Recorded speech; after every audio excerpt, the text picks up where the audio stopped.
No, sir, please, this isn't right. You can't put your mouth on my breast. I don't want your wife to find out. Please, respect my wishes. Oh, come on, Rebecca. Are you still acting like a child? Just trust me. You will enjoy it. I know it's not your first, and we have done this before, so just give it to me, baby. One morning, Mabel woke up early to care for her 2-month-old baby boy, Michael. Michael was a cheerful baby, but he cried loudly whenever he was hungry. That morning, Mabel realized they had run out of baby food and milk. She quickly got dressed and told Rebecca, her house help, to watch over Michael. I will be back soon, Mabel said as she rushed out of the house. Michael is still sleeping, so everything should be fine. Mabel didn't think much of it as she left for the nearby supermarket. In her hurry, she forgot to pump some breast milk for Michael, a mistake that would soon lead to an unexpected event. As Mabel was at the store choosing baby food and other supplies, Michael woke up. The tiny baby began to cry, his voice filling the house. Rebecca tried her best to calm him. She rocked Michael in her arms and sang sweet lullabies, but nothing worked. His cries grew louder and louder. Rebecca started to panic. She checked the time, but Mabel wasn't back yet. The baby's face turned red from crying so much. Rebecca's heart ached. I can't let this poor baby cry like this, she said to herself. In a moment of desperation, Rebecca decided to do something she had never imagined. She unbuttoned her blouse, brought out her breast, and began to nurse Michael. To her relief, Michael stopped crying immediately and began to suckle peacefully. While this was happening, Jonathan, Mabel's husband, arrived home unexpectedly. He had finished work early and decided to check on his wife and baby. As he entered the nursery, he froze. There, in the room, was Rebecca breastfeeding his son. What is going on here? Jonathan shouted, his voice filled with shock and anger. Rebecca quickly pulled Michael away and stood up, trembling. Sir, I'm so sorry, she said, tears filling her eyes. Madam went to the supermarket, and the baby wouldn't stop crying. I didn't know what else to do. I couldn't bear to see him cry so much. Jonathan frowned, still trying to process what he had seen. You should have waited. This is unacceptable, he said. But then something unexpected happened. Jonathan stared at Michael, who looked calm and happy in Rebecca's arms. He was curious, and without thinking asked, What does your breast milk even taste like? Before Rebecca could respond, Jonathan leaned closer and took a small taste of the milk. At that exact moment, Mabel walked into the room. She stopped in her tracks, her shopping bags falling to the floor. What on earth is going on here? She gasped, looking at her husband, Rebecca, and the baby. Jonathan tried to explain, but Mabel stood there too shocked to speak. The room fell silent. Mabel's hands trembled as she picked up the shopping bags from the floor. She didn't say a word, her face frozen in shock. She turned and walked to their bedroom, her heart heavy with confusion and anger. Jonathan quickly followed her, leaving Rebecca in the nursery with Michael. As Mabel sat on the bed, Jonathan closed the door behind him. Mabel, it's not what you think, he said, his voice full of panic. She folded her arms and glared at him. Oh, really? Then what was it, Jonathan? Why would I walk in and see you tasting milk from Rebecca? Jonathan hesitated, trying to find the right words. I wasn't doing anything wrong, he began. I thought there was something in her eye, and I was helping her remove it. Mabel blinked, confused. From her eyes, she repeated, unsure whether to believe him. Yes, darling, Jonathan said quickly. When I walked into the room, I saw the baby crying, and Rebecca looked so stressed. There was something in her eye, so I leaned in to help her. That's all. Mabel took a deep breath and nodded slowly. Okay, she said, though a part of her still felt uneasy. She wanted to trust Jonathan, but the image of him and Rebecca lingered in her mind. For the next few days, Mabel tried to push the thoughts away and focus on her baby. Rebecca continued to help with Michael, and Jonathan behaved as if everything was normal. But soon, Mabel began to notice something strange. Every night when Mabel woke up to check on Michael, Jonathan wasn't in bed. At first, she thought maybe he was in the living room or using the bathroom. But it happened so often that she started to wonder. One night, curiosity got the best of her. She waited until late, pretending to be asleep. When Jonathan quietly slipped out of bed, Mabel opened her eyes. She watched as he tiptoed out of the room, closing the door softly behind him. Mabel's heart raced. Where is he going? She thought. Determined to find out, she got out of bed and tiptoed after him. She followed him down the hall, her bare feet making no sound on the cool tiles. Jonathan stopped in front of Rebecca's room. He glanced around, then slipped inside. Mabel's breath caught in her throat. No, this can't be happening, she whispered. She hesitated for a moment, then crept closer. The door was slightly ajar and she peeked inside. What she saw made her freeze.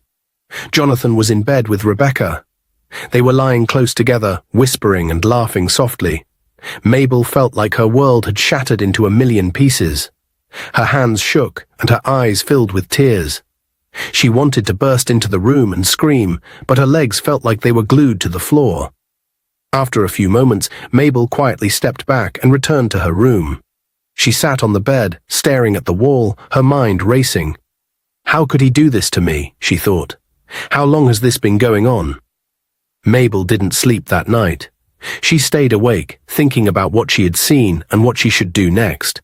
Should she confront Jonathan? Should she send Rebecca away? Or should she keep quiet for the sake of her baby?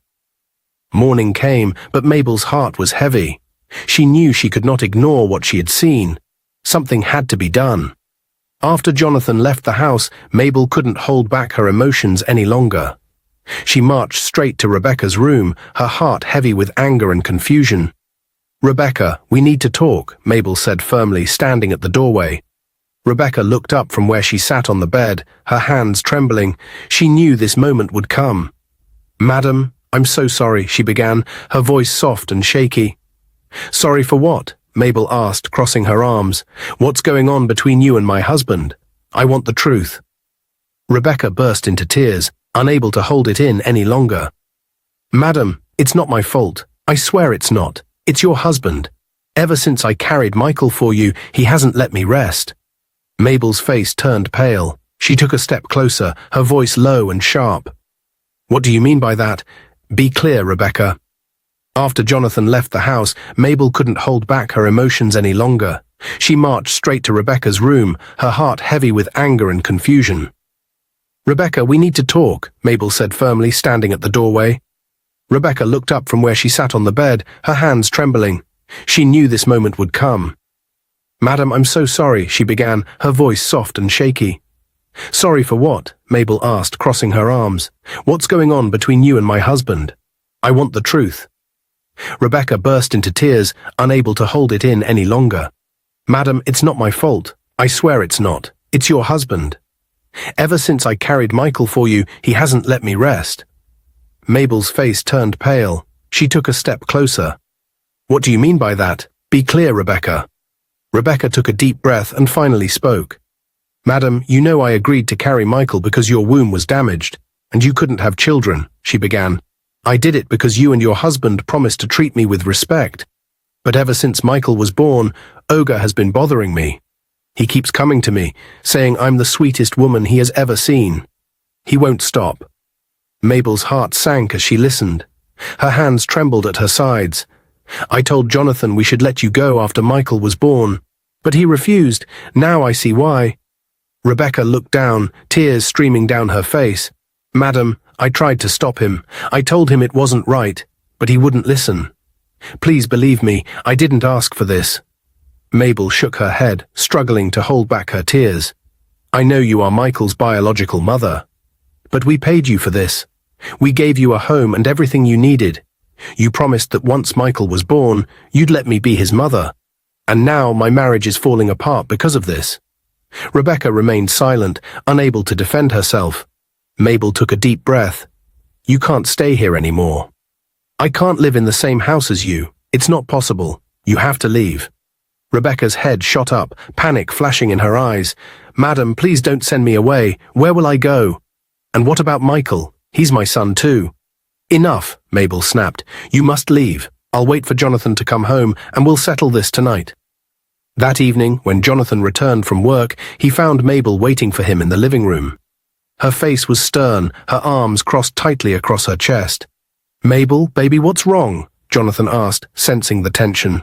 She stood up and faced him. Rebecca told me everything. She told me how you have been sleeping with her, telling her sweet things. How could you do this to me, Jonathan? After everything we have been through to have Michael. Jonathan's was shocked. Mabel, I can explain. No, Mabel interrupted. I don't want to hear excuses. I can't lose my marriage because of a maid. She has to leave this house, now. Jonathan sighed deeply, rubbing his forehead. Fine, he said. If that's what you want, she will leave. Mabel nodded sharply. Good, go and tell her right now. Jonathan sighed heavily as he walked down the hallway toward Rebecca's room. His mind raced with conflicting thoughts, but he knew he had to face her. When he got to the door, he knocked softly before stepping inside. Rebecca looked up, her face still puffy from crying. She could sense that this was the end of the road. Rebecca, Jonathan began, my wife knows everything now. You need to leave the house. You can't stay here anymore. Rebecca's eyes widened and she shook her head. What? No, sir, I can't leave. This is my home now, and Michael is my son. Jonathan rubbed his temples in frustration. Rebecca, please, don't make this harder than it needs to be. I will give you money, enough to start over. 20 million naira. You can live comfortably wherever you choose, but you can't stay here anymore. Rebecca stood up. No, sir. I'm not leaving without Michael. He is my son, my flesh and blood. I carried him for 9 months. How can you expect me to just walk away from him? Jonathan felt his chest tighten. Rebecca, you know Michael is my son, and Mabel and I love him too. We gave you everything you needed to bring him into this world. You agreed that once he was born, he would be ours. Why are you doing this to me? I love you and our son. Please just do this for me. I only agreed because I thought you both were good people. But now I see the truth. I won't abandon my child, not for any amount of money. Jonathan's voice softened as he stepped closer. Rebecca, you know I care about you. I didn't want things to turn out like this. But please, don't destroy my marriage. You leaving is the only solution. Rebecca's eyes narrowed. You say you care, but all you've done is make my life difficult. Now you want to throw me out like trash? No, sir. If I leave this house, Michael is coming with me. Jonathan froze, speechless. He hadn't expected her to stand her ground so firmly. For a moment, he considered her words, but he knew Mabel would never agree. You don't understand, he said finally, his voice barely above a whisper.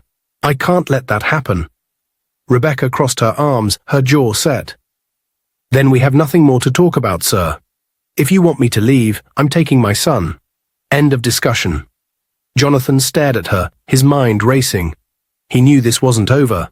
Not by a long shot. Mabel sat in the living room with her phone pressed to her ear, her hands shaking. She had just called her best friend, Tina, to tell her everything that was happening.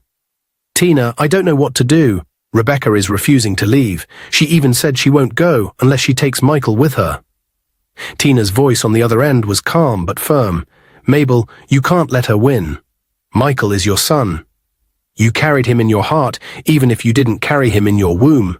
That maid has no right to take him away. But how do I stop her? Mabel asked. Tina's next words were cold. You have to get rid of her, Mabel, permanently. If Rebecca is gone, there will be no one to fight you for Michael. You will have your family back. Mabel gasped. What do you mean, Tina? You know what I mean, Tina replied. Poison her. Slip something into her food or drink. She won't see it coming. It's the only way to protect your family. Mabel was silent for a moment, her heart pounding. The thought of harming someone terrified her, but the fear of losing Michael was greater. I will do it, she said finally. I will poison her. What Mabel didn't realize was that Rebecca had been standing just outside the door, listening to the entire conversation. Her eyes widened in shock and fear as she heard Mabel's plan. She covered her mouth with her hand, trying to stay quiet. That night, Rebecca couldn't sleep. Her mind was racing and her heart was heavy. She looked at Michael as he slept peacefully in his crib. She knew she couldn't wait any longer. She had to leave, or both she and her son could be in danger. The next morning, Mabel left for the market as usual. Before she walked out the door, she smiled at Rebecca, trying to act normal. Take good care of Michael while I'm gone, Mabel said. Rebecca nodded, forcing a smile. Yes, madam. Though her heart was racing, as soon as Mabel was out of sight, Rebecca sprang into action. She packed a small bag with her belongings and some clothes for Michael. She carefully wrapped him in a blanket and held him close to her chest. Rebecca tiptoed through the house, making sure not to make any noise. She avoided the front door, knowing the neighbors might see her. Instead, she slipped out through the back gate and started walking as fast as she could. She didn't stop until she reached the main road, where she flagged down a passing bus. She got on and held Michael tightly, her eyes scanning the area to make sure no one was following her. The bus drove for hours, taking her far away from the house, from Mabel, and from everything she had known. Rebecca didn't care where the bus was going. All she wanted was to keep her son safe. Finally, the bus stopped in a small, quiet town. Rebecca got off and looked around. It was a peaceful place, surrounded by trees and hills. She decided this would be their new home. Rebecca found a small, cheap room to rent and settled in with Michael. She looked at her son, who smiled up at her, unaware of the danger they had just escaped. "Don't worry, my son. We're safe now. I will protect you no matter what." Back at home, life became miserable for Jonathan. Ever since Rebecca ran away with Michael, Mabel had changed completely. She was no longer the calm and caring wife he once knew. Instead, she became angry and bitter, and she took all her frustration out on him. "Useless man," Mabel would shout whenever Jonathan tried to talk to her. "You're nothing but a cheat and a liar. How dare you bring shame to me in my own house?" Jonathan would lower his head and stay quiet. He didn't have the courage to argue back. He knew Mabel had all the power. Her father owned the company where Jonathan worked, and if he upset her, she could easily tell her father to fire him. Each day, Jonathan went to work tired and stressed. When he got home, instead of finding peace, he would find Mabel waiting for him with a list of chores to do. "Go and wash the dishes," Mabel snapped one evening as he walked through the door, still wearing his office clothes. "But I just got home," Jonathan said. "Don't you dare talk back to me." Mabel interrupted. "You live in my house and work in my father's company. If you don't like it, you can leave." Jonathan sighed heavily and went to the kitchen to do the dishes. After that, Mabel gave him more tasks. Sweep the floor, take out the trash, clean the bathroom. By the time Jonathan finished everything, it was almost midnight. He was exhausted, but he didn't dare complain. He knew Mabel wasn't joking about her threats. At night, Jonathan lay in bed, staring at the ceiling. His body ached from the day's work, and his mind was filled with regret. He thought about how everything had gone wrong. Rebecca was gone with Michael, and now Mabel treated him like a servant. He wondered how long he could keep living like this. Jonathan felt trapped, but he didn't know what to do. In the small, quiet town where Rebecca had found refuge, life was far from easy. She didn't have much, but she was determined to survive and take care of her son, Michael. Every morning, Rebecca woke up early and carried Michael on her back with a cloth tied around her waist. She walked from street to street, hawking fruits, vegetables, and other small items she could afford to buy in bulk. "Fresh oranges, sweet bananas," she called out, her voice echoing through the dusty streets. People would stop to buy from her, and she would smile even though her feet ached and the sun beat down on her back. Michael, now a lively toddler, would sometimes babble on her back or tug at her scarf. Rebecca would laugh softly and whisper, "Don't worry, my son. Mama is working hard for us. One day, life will be better." At the end of each day, Rebecca counted her earnings. The money was never much, but she carefully set some aside.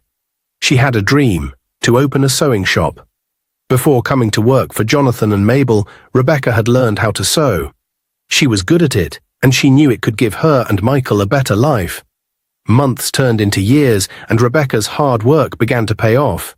She saved enough money to rent a small shop in the marketplace. With the little she had left, she bought a second-hand sewing machine and some fabric. She painted a wooden sign that read, "Rebecca's Sewing Corner."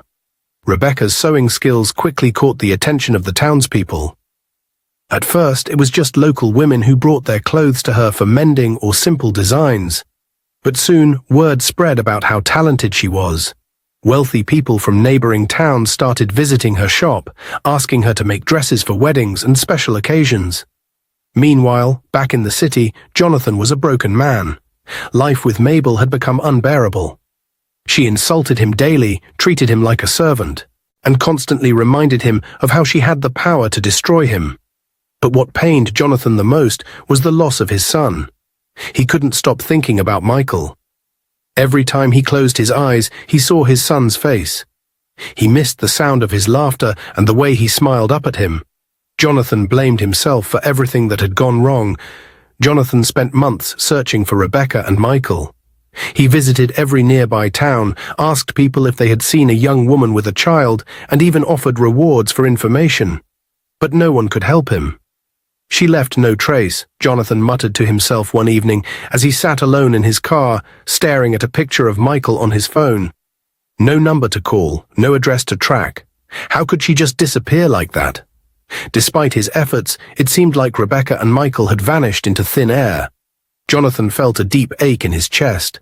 He had lost his son, and with each passing day, it seemed less likely that he would ever find him. Back in the small town, Rebecca looked around her shop with pride. She had worked so hard to get here, and now she could provide a better life for Michael. Her son, now 5 years old, ran into the shop, laughing and holding a toy car that one of Rebecca's customers had given him. 12 years had passed, and life had changed for Rebecca and Michael.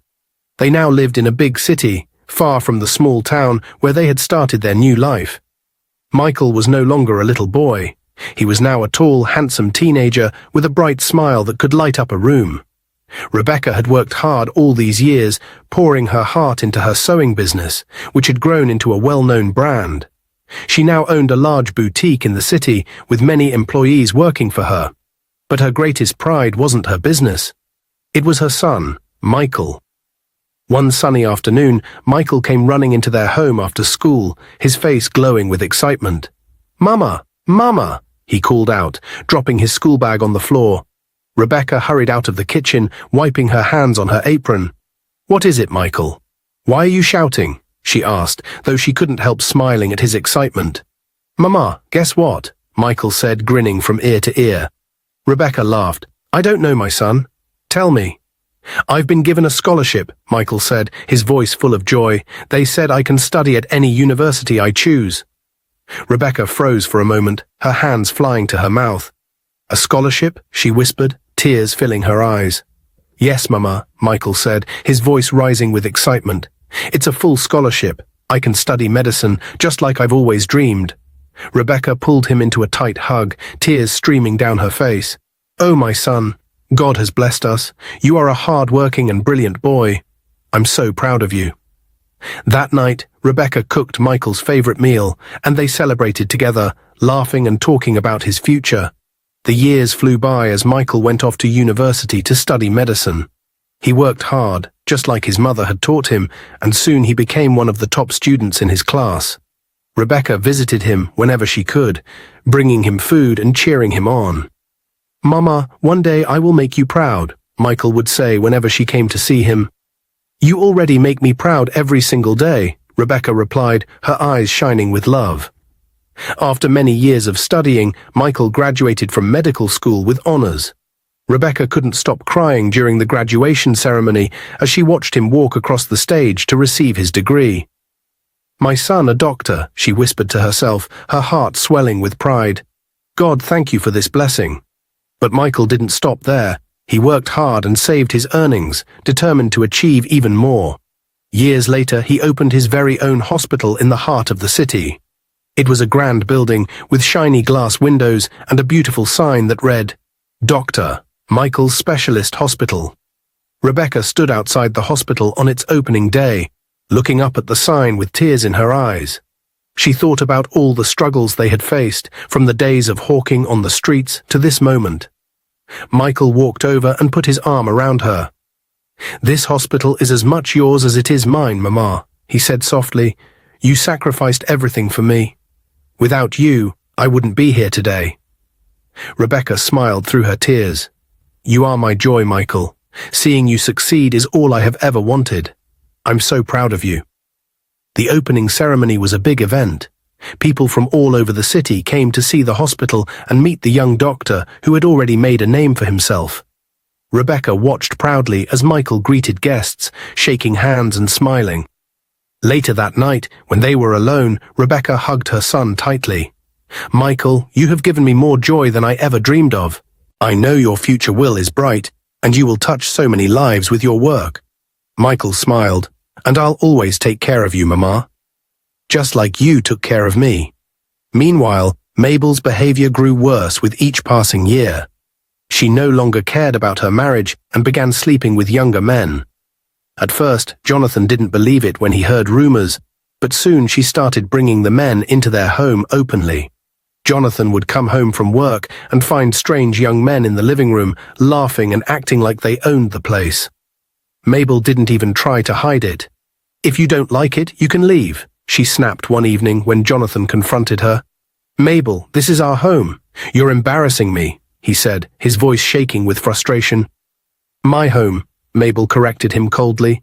"Don't forget, Jonathan, my father owns this house, just like he owns the company you work for. If you don't keep quiet, I will make sure you lose your job and end up on the streets." Jonathan knew she wasn't bluffing. Her father had the power to fire him, and he couldn't afford to lose his job. So he stayed silent and endured the humiliation. Over time, Mabel's insults grew worse. She called him useless, weak, and a failure. She stopped pretending to care about the marriage and treated Jonathan like a burden. One day, after a particularly heated argument, Mabel finally had enough. "Get out of my house," she screamed, pointing toward the door. "Mabel, where do you expect me to go?" Jonathan pleaded, his voice breaking. "I don't care," she said coldly. "You're worthless to me. You can't even stand up for yourself. Leave, Jonathan, and don't come back." Jonathan was left with no choice. He packed a small bag and left the house he had called home for years. True to her threat, Mabel called her father, and Jonathan was fired from his job. Now homeless and jobless, Jonathan wandered the streets, looking for work. He started doing laborer's work at construction sites, carrying heavy loads under the hot sun. At night, he slept in uncompleted buildings, with only his bag as a pillow. The once proud man was now a shadow of himself, thin and tired, with no hope in his eyes. One day, Michael, now a successful doctor, visited the site of a new hospital he was building. He walked around, inspecting the work and giving instructions to the site supervisor. As he was talking, his eyes fell on an older man struggling to carry a heavy bag of cement. "Who is that?" Michael asked, pointing at the man. "That's one of the workers," the supervisor replied. Michael frowned. "Why would you hire someone so old and weak? Can't you see he's struggling? This is a construction site, not a charity." Jonathan, overhearing the conversation, put the bag of cement down and approached Michael. He wiped the sweat from his face with a torn handkerchief and said softly, "Please, sir, don't blame him. I'm not complaining. This work puts food on my table." Michael looked at the man, surprised by his calmness. He noticed the lines of exhaustion on his face and the way his hands trembled slightly. Something about the man's voice and expression made Michael feel pity, but he didn't say anything else. That evening, when Michael got home, he told Rebecca about the man he had met at the construction site. "Mama, I saw someone today who broke my heart," he said as they sat down for dinner. Rebecca looked up, concerned. "What happened?" "There's this old man working at the site," Michael said, his voice filled with emotion. "He looked so tired, but he didn't complain.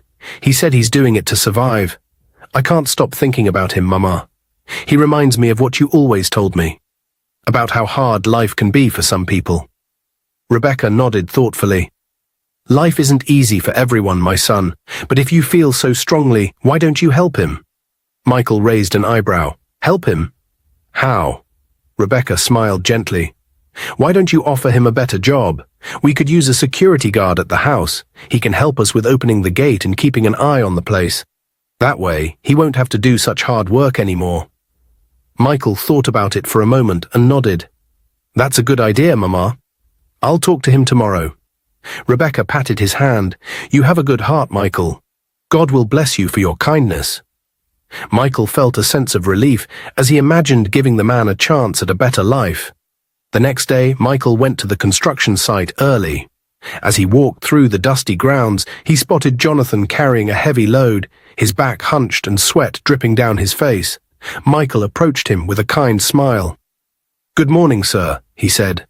Jonathan straightened up, wiping his face with a ragged handkerchief. "Good morning, young man." I have been thinking about what you said yesterday, Michael began. I don't think you should be working here anymore. This job is too hard, and you deserve something better. Jonathan looked at him in surprise. What do you mean?